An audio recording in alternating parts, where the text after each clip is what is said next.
Oi, gente.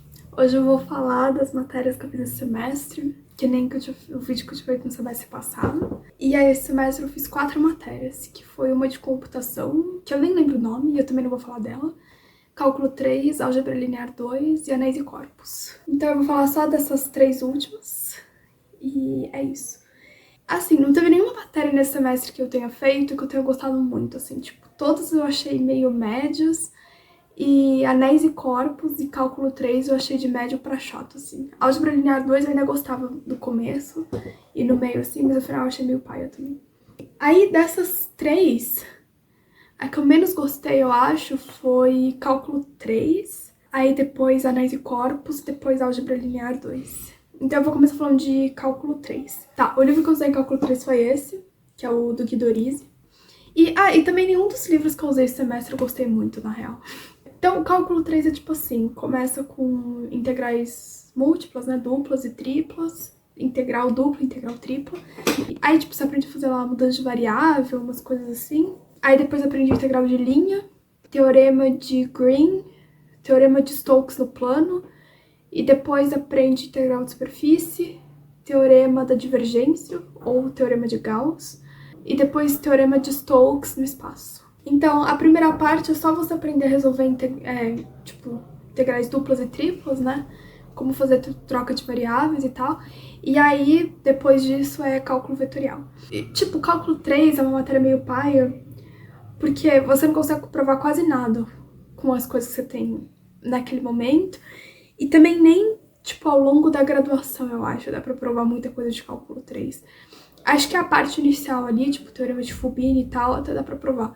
Mas a parte de cálculo vetorial, eu acho que só depois na pós-graduação que dá pra provar alguma coisa, sabe? Pelo menos, tipo, teorema de Green e tal. Porque pelo que meu professor falou, precisa de topologia algébrica pra provar aquelas coisas. Porque meio que acontece, tipo, você tem uma curva, assim, fechada, e aí tem uma série de especificações lá pra que esses teoremas funcionem. Então, tipo, não pode ter laços na curva, umas coisas assim, mas pode ter buracos. E aí você precisa orientar a curva e os buracos de um jeito certo. Então, tipo, a curva exterior é no sentido anti-horário, assim, e a curva, apesar que eu não sei se no vídeo fica espelhado ou não, mas enfim, e os buracos no sentido horário. Enfim, e aí, tipo, você tem lá mais condições, mas aí você consegue transformar uma integral de linha numa integral dupla, por exemplo. E aí, em muitos casos, é mais fácil você calcular uma integral dupla do que uma integral de linha, ou vice-versa, tipo, no teorema de... então, tipo, na minha P3 de cálculo 3, tinha lá 2 questões, onde era mais fácil você calcular a integral dupla do que a integral de superfície, se eu não me engano. Porque a função era uma função meio paia, tipo, tinha arco tangente, uma outra tinha logaritmo, e, tipo, pra você integrar essas coisas não é tão fácil.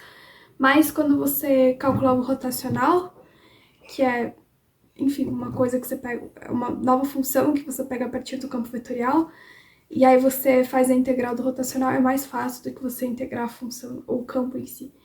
Então, aí é tipo cálculo 3, essas coisas, assim. Então acaba que, assim como as outras matérias de cálculo, né, é mais você ficar fazendo conta do que qualquer outra coisa. Então eu acho meio paia. Mas eu acho que se eu tivesse feito o cálculo 3 antes de análise, talvez eu tivesse gostado mais. Porque depois que você faz análise, tipo, é meio estranho você voltar para as aulas de cálculo, porque você não prova nada, você só fica fazendo conta e você meio que tem que aceitar os resultados, sabe? Então, sei lá. E dos 3 cálculos que eu fiz até agora, cálculo 3 foi de longe o que eu menos gostei, assim. Acho que o que eu mais gostei foi cálculo 2, depois cálculo 1 e, por fim, cálculo 3. E com uma margem grande, assim, entre cálculo 1 e cálculo 3. E dos livros do Guido Orizzi, esse aqui também foi o que eu menos gostei. Eu não sei se é porque eu não gostei da matéria, ou se é porque ele, de fato, tipo, os outros são melhores, mas sei lá. Acho que a minha nota pra cálculo 3 seria, tipo, 4, sei lá. É porque cálculo 3, eu fiz a matrícula já sabendo que eu não ia gostar. Porque eu fiz transferência externa, né, e na outra universidade que eu tava, eu já tinha feito o começo de cálculo 3. Então, tipo, eu meio que já fiz a matrícula sabendo que eu ia rever um monte de coisa que eu já tinha visto, mas essa parte de cálculo vetorial eu ainda não tinha visto. Aí eu achei meio paia também. Eu acho que se eu entendesse melhor o que estava acontecendo na parte de cálculo vetorial, acho que eu teria gostado mais do que eu gostei. E sem contar também que às vezes o professor começa a dar uns exemplos de física, eu não entendia nada do que ele tava falando. Mas, então acho que eu daria nota 4 pra cálculo 3. Agora pelo menos acabaram os meus cálculos, eu não tenho que fazer mais nenhum. Aí, quer dizer, semestre que vem eu vou fazer um que chama cálculo 5, mas é só um nome ruim pra análise 2. Agora, cálculo mesmo assim, sem ser análise, eu já fiz todos. Porque no bacharelado, por algum motivo, não tem cálculo 4. Então, agora, falar de anéis e corpos. Anéis e corpos, eu usei por um tempo esse livro aqui, que é... Ele não tem capa, porque é um livro antigo, mas é o do Herrnstein. Acho que aqui vai aparecer... Depois eu ponho a foto, mas chama Topics in Algebra, do Herrnstein. Eu nem sei qual é o primeiro nome dele, mas... E aí, anéis e corpos... Tipo, o começo era ok, aí depois foi ficando mais chato, assim. E o final eu achei muito insuportável. Acho que, tipo, não teve nada que eu vi, assim, na faculdade que eu achei tão insuportável quanto o final de Anéis e Corpos. E... Então, tipo, Anéis e Corpos é a primeira matéria de álgebra abstrata que tem no bacharelado, pelo menos onde eu faço. Eu sei que em outras universidades costuma ser grupos ao invés de anéis, mas lá, por algum motivo, é Anéis e Corpos. Na verdade, eu até sei os motivos, mas, enfim, não vou entrar nisso. E aí, anéis e corpos é tipo, começa vendo o que é um anel, depois o que é um corpo. Aí, acho que depois viu o que era um ideal. Aí, a partir do ideal, tem várias coisas pra fazer, então você começa a quocientar anéis por ideais. E aí, depois vem um monte de definição. Que, tipo, anéis e corpos pra mim, basicamente, foi só um monte de definição. E aí você vai provando algumas coisas, mas era muita definição. Então, o que é um domínio de integridade, o que é um domínio de fatoração única, o que é um domínio euclidiano, o que é um domínio de MDC, sabe? Umas coisas assim. E aí, tipo, a maior parte, não a maior parte do curso, mas metade do curso é isso. Então, você vê um monte de domínios ali diferentes. E aí, depois de domínios euclidianos, aí começa a ver alguns casos importantes. Então, tipo, você tem um domínio euclidiano específico, que é o anel dos polinômios. E aí, acho que a gente ficou um tempão vendo coisa de polinômio. Mas é porque o professor tinha sido meio try-hard, assim. Então, tipo, ele quis construir o anel dos polinômios e provar que aquele conjunto de fato existe. Mas eu acho que a maioria dos professores não passa isso. Então, eu acho que, tipo, foi um caso meio à parte, assim. Aí, depois do anel dos polinômios, eu não lembro o que a gente... aí depois foi extensão de corpos, que pra mim foi a coisa mais chata de todas, que foi o que eu falei que eu tinha achado insuportável, que é o começo de teoria de Galois. Então depois eu vou ter mais disso, porque teoria de Galois onde eu faço é obrigatório. Mas, sei lá, eu tenho as minhas esperanças que em teoria de Galois não vai ser tão insuportável quanto que foi em anéis e corpos. Porque eu acho que, tipo, em teoria de Galois vai ter mais contexto pra eu estar estudando aquilo do que tinha em anéis e corpos, sabe? E depois de extensão de corpos... aí teve uma parte legal, acho que foi a única parte que eu gostei do final, mas nem deu tempo de estudar direito depois pra prova, que foi a parte dos construtíveis. Então, tipo, tem alguns problemas em geometria grega que ficaram abertos, assim, por milênios, basicamente, que era, tipo, dado um ângulo qualquer, se você consegue dividir esse ângulo em 3 usando só régua e compasso, se te dão um cubo, né, quer dizer, se te dão um quadrado assim, e aí você pega um cubo cujo volume, tipo, um cubo cuja base seja aquele quadrado. E aí se você consegue construir um outro quadrado, usando régua e compasso, cujo cubo, que a base seja aquele compasso, tem o dobro do volume do outro cubo, que é aí a duplicação do cubo. E a quadratura do círculo. Se é dado um círculo, você consegue construir um quadrado cuja área seja igual ao do círculo. Com régua e compasso também, né? Tudo é com régua e compasso. E aí, tipo, esses problemas ficaram abertos por muito tempo, mas aí conseguiram resolver usando corpos. Então você consegue criar o corpo dos construtíveis, e aí você mostra que... Então, por exemplo, no caso no caso da quadratura do círculo, se você dá um círculo de raio 1, então a área dele vai ser π, né? Você teria que conseguir construir um quadrado cujo lado seja raiz quadrada de π. Mas raiz quadrada de π não é um número construtível. Enfim, e aí tem como você provar lá. Então não dá pra você, dado qualquer círculo, você construir um quadrado cuja área seja igual ao do círculo, usando só régua e compasso. E basicamente nenhum desses 3 problemas a solução é, tipo, positiva, sabe? Que você consegue fazer. Todos eles não dá pra fazer. Então, no caso da trissecção do ângulo, você não consegue dividir em 3 o ângulo de 60 graus, que é o mais básico, né, que é do triângulo equilátero, porque cosseno de 20 não é construtível. E no caso do cubo, você não consegue duplicar um cubo de volume 1, se eu não me engano, porque raiz cúbica de 2 não é construtível. Então, essa parte eu tinha achado legal, apesar de eu não ter estudado muito, mas eu gostava dessa parte. E aí depois disso, tipo, voltou pra umas coisas ali de anéis, porque acontece que, tipo, trocou o professor no meio do curso, e aí o outro professor, ele não tinha passado as coisas de domínio de faturação única e de domínio de MDC. E aí o segundo professor quis voltar nisso pra cumprir lá em mente. E aí, tipo, foi... e no final voltou lá pra uns negócios de determinar quando que o polinômio é irredutível ou não em um certo corpo. Então, anéis e corpos foi meio isso. O começo eu achava legalzinho, tipo, tinha uns exercícios lá que eu gostava de mostrar se é um anel ou não. Enfim, uns outros tipos de exercícios que eu gostava. Mas extensão de corpos eu achei muito chato. E esse livro aqui em específico, eu usei só, acho que 2 meses dele, porque depois que trocou de professor, eu usava as notas de aula do professor. Que era, tipo, muito melhor do que esse livro aqui. Então, eu peguei esse livro essa semana só pra mostrar aqui no vídeo. Na verdade, semana passada. Mas eu já tinha parado de usar ele fazia um tempo, assim. E eu também não gostei desse livro, tipo... Eu não sei, eu não tenho um motivo muito certo pra não ter gostado desse livro, que nem eu tenho pro de Álgebra Linear 2, que eu já vou falar, mas eu não gostei, acho que eu não fui muito com a cara desse livro, sei lá. Mas tem um outro livro de álgebra que eu tinha pego no começo do ano, antes de começar as aulas e tal, que eu não lembro o nome dele, mas o autor era o Fraley, acho que é assim que fala. E aquele livro era muito bom.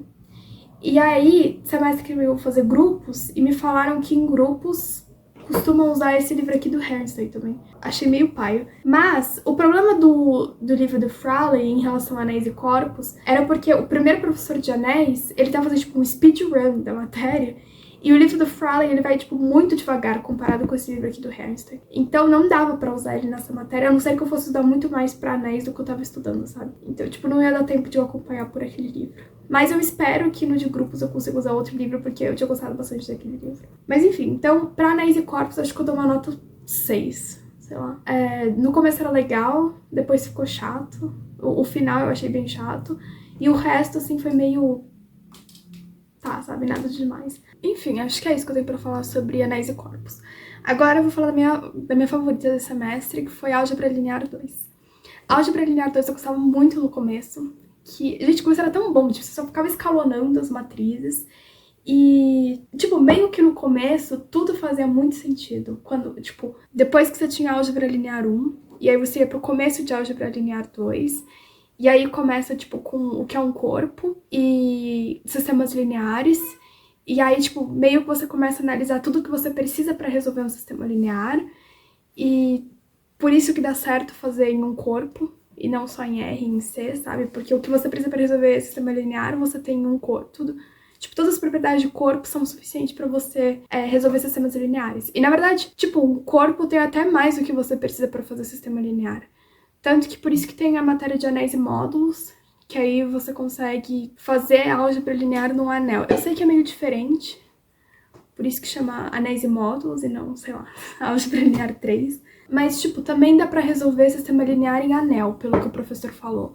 É só que você perde algumas propriedades que são... Bem, considerando que eu esqueci de falar isso na parte de anéis e corpos, mas dependendo do livro, um anel pode ser coisas diferentes, sabe? Mas na verdade, nesse livro não. Mas na matéria que eu fiz, estava convencionado que um anel fosse uma estrutura com 2 operações, né? E que na segunda operação, que, tipo, geralmente chamam de soma e multiplicação. E aí, na operação de multiplicação, tivesse elemento neutro, né? Que é o 1, assim, entre aspas. Mas enfim, eu sei que tem livros que não convencionam isso. Esse do Hermstein, se eu não me engano, não convenciona isso. E aí, sei lá, por exemplo, o conjunto dos pares pode ser considerado um anel, porque ele não tem 1, mas, tipo, se você não coloca na definição que pra ser um anel precisa de 1, não tem problema. E aí, eu gostava muito de escalonamento, porque tipo, você tem 3 coisas muito simples, que é... Então, tipo, bem, primeiro você consegue transformar um sistema linear numa matriz, né? E aí, tipo, você começa a refletir sobre as operações que você faz pra resolver sistemas lineares. E aí você chega nas operações de escalonamento. Então, tipo, você pode trocar duas linhas de lugar, você pode multiplicar uma linha por uma constante, ou você pode pegar uma linha e somar com uma outra linha multiplicada por uma constante. E, bem, nesse caso tem que ser linhas diferentes, né? E no caso de você multiplicar uma linha por uma constante, tem que ser uma constante diferente de zero. E aí, com essas três operações, que são operações bem simples, que você tira só de você refletir do que você precisa, tipo, de como você resolve sistemas lineares no geral, você consegue resolver um monte de coisa. Então, eu gostava muito dessa parte de escalonamento, e o meu professor também gostava. Aí depois disso, de escalonamento, aí que veio lá o negócio de funcionais lineares. Então, bem, aí, tipo, essa primeira parte é tudo que nem tinha em álgebra linear 1, só que ao invés de estar fazendo sobre R ou sobre C, agora está fazendo sobre um corpo qualquer. Mas aí essa parte de funcionais lineares não tinha em álgebra linear 1. Eu achei meio paia, tipo, sei lá, não achei muito interessante. Aí depois a gente viu sobre determinante. Aí viu bastante coisa lá, tipo, o que é o determinante, provar que existe uma função... Porque, assim, basicamente, determinante é uma função n linear alternada e que na matriz de identidade dê 1. Então, tipo, n linear significa, sei lá, pega uma função que o domínio seja um Rn, por exemplo. Então, você vai ter ali n entrada, né? Tipo, você pega um vetor que vai ter n coordenadas, e aí, essa função tem que ser linear em cada uma dessas coordenadas. Então, tipo, se você multiplica uma das coordenadas por uma constante, você consegue tirar essa constante para fora da função. E se você tem uma soma em uma dessas coordenadas, você consegue separar a função em duas. E aí vai ficar, tipo, o resto fica todo igual.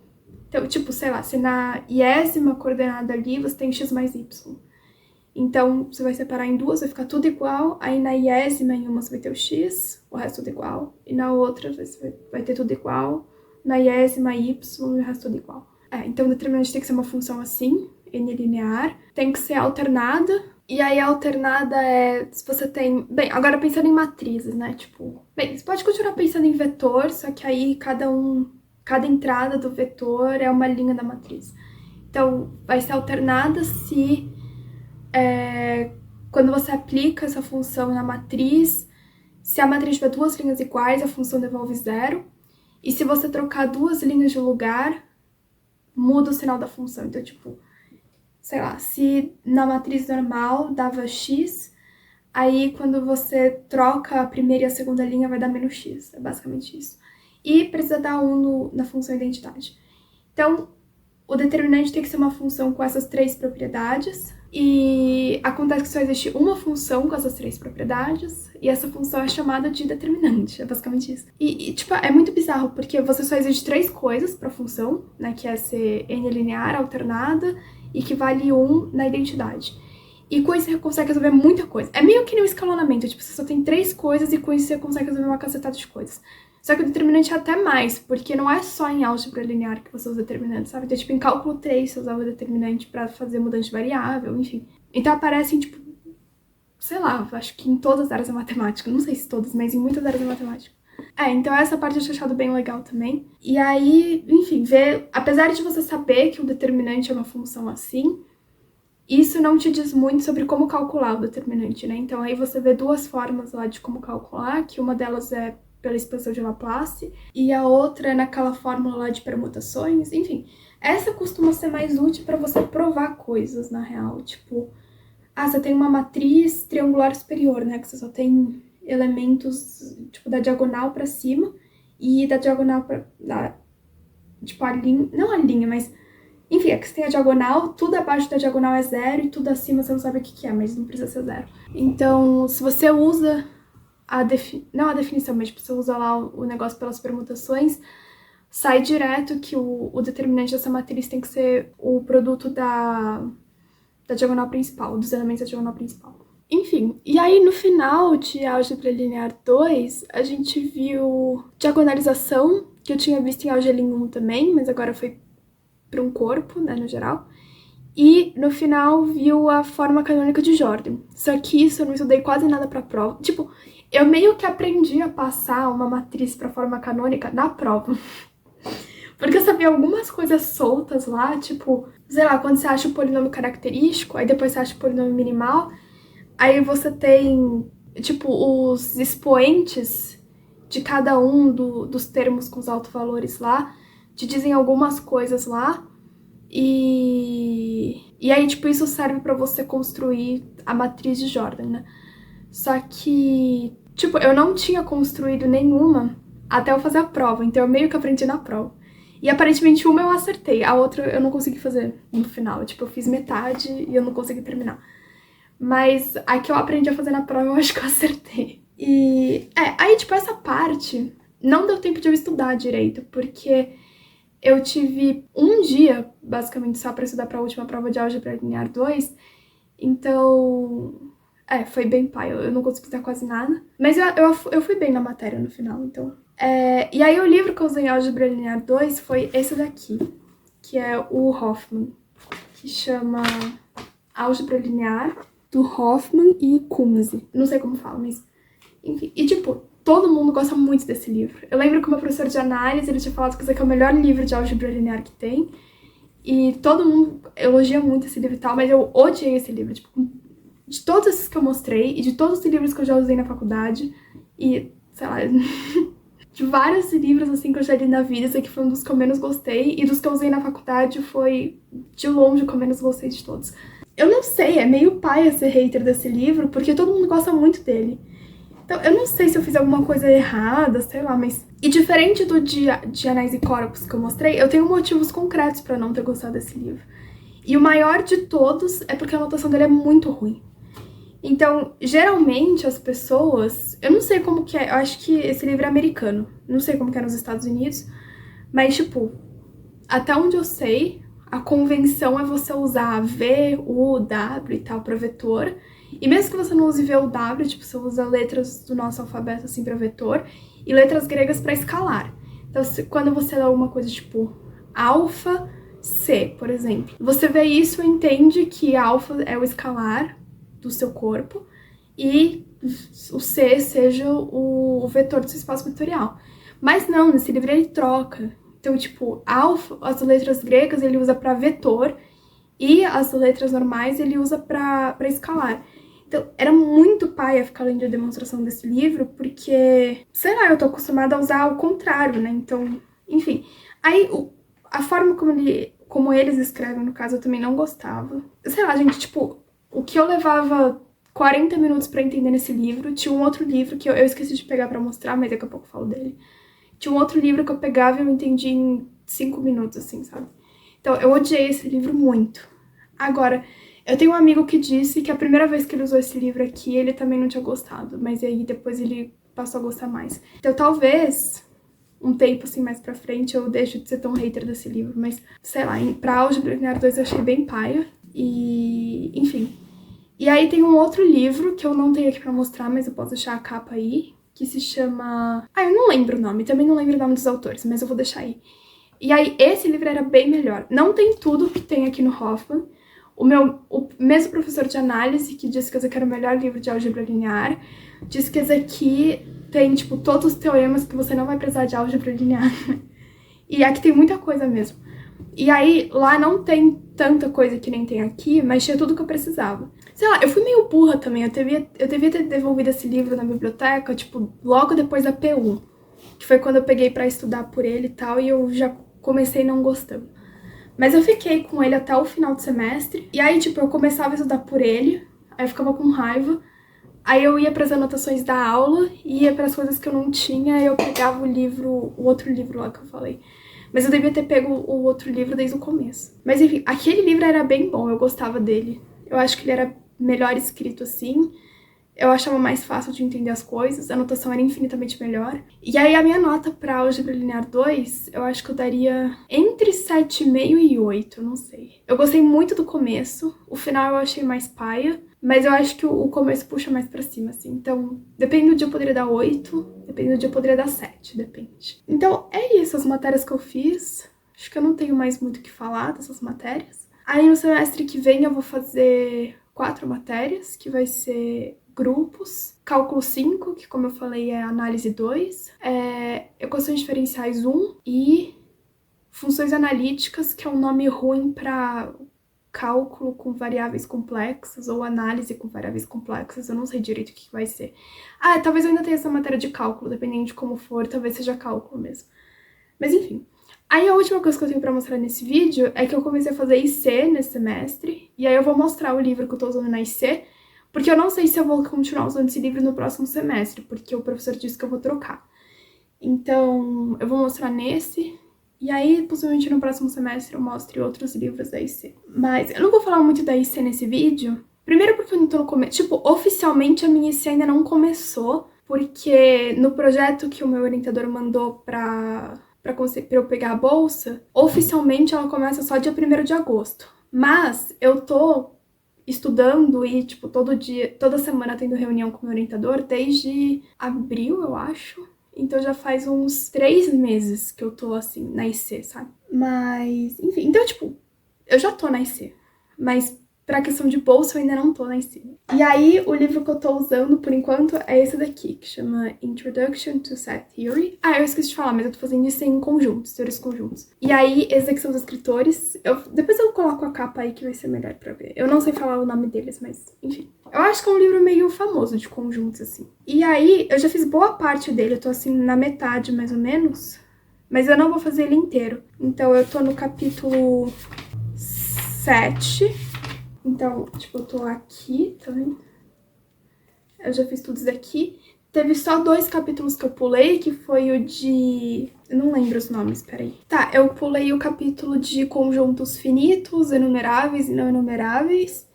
E o capítulo de números cardinais. Tipo, no final eu ia voltar nesses capítulos aqui antes de trocar de livro. Mas eu acho que eu não vou voltar, porque eu dei uma... Tipo, essa parte de enumeráveis e não enumeráveis eu tinha visto em análise, então eu meio que já vi tudo isso daqui.